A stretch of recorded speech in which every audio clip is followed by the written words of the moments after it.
The gates of Buckingham Palace are open once more as Season 3 of The Crown is now streaming on Netflix. But this time round the royal family had a whole new look, so it begs the question, who plays a better Queen Elizabeth II?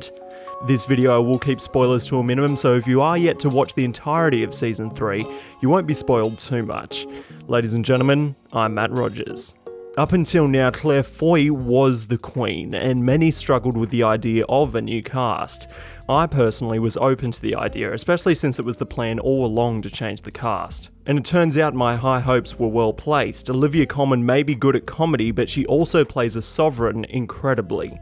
Like Foy, her mannerisms, voice, and even walk was uncanny. Claire Foy, of course, was a tough act to follow, with multiple awards, including a Golden Globe for the role. But Colman didn't come unequipped, with a Golden Globe and an Academy Award of her own, for a role as a Queen, no less. But let's start with the Queen's British accent. Foy was brilliant at the Queen's English, and Colman was no different. The show's dialect coach does an incredible job keeping it accurate to the time. The dialect coach, William, who's amazing, came up with a way of us getting into it, as it were.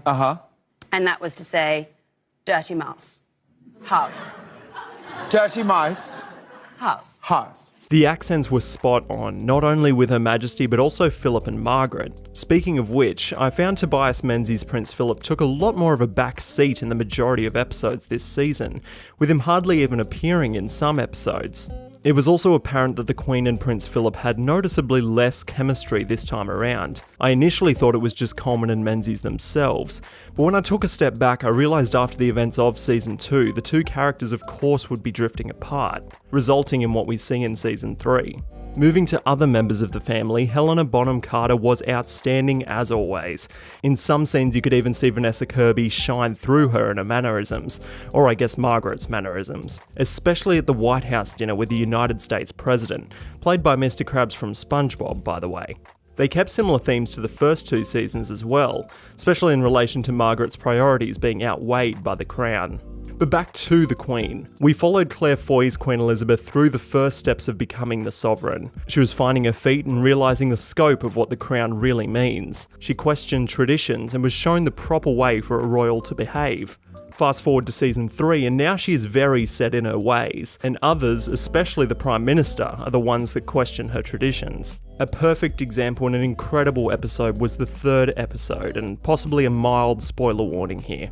A natural disaster has people questioning the Queen's empathy due to the lack of action by Buckingham Palace. Some of the conversations between the Queen and the Prime Minister were genuinely moving, and we saw a more vulnerable side to the Queen, and why her emotions are so lacking.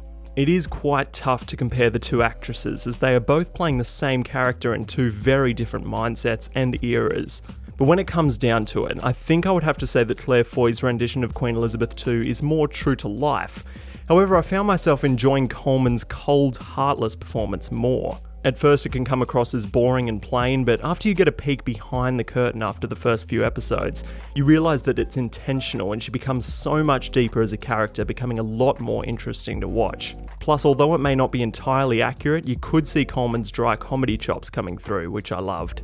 But then comes the question, if Netflix plan on sticking to their original plan of having a couple of seasons with Colman and then getting yet another actress to don the crown, who will it be? This week, the Daily Mail sparked rumours that Imelda Staunton was set to step into the royal shoes. But interestingly, Netflix stomped on this rumour pretty quick, a Netflix spokesperson issuing the following statement, quote, "We are currently filming Season 4 of The Crown, but have not commissioned any further seasons as yet. Therefore, any news on casting remains pure speculation," end quote. If you ask me, Staunton is a great choice. Dolores Umbridge already has the right wardrobe. But with that rumour extinguished for now, if you had the choice, who would you have play an aged Queen Elizabeth II?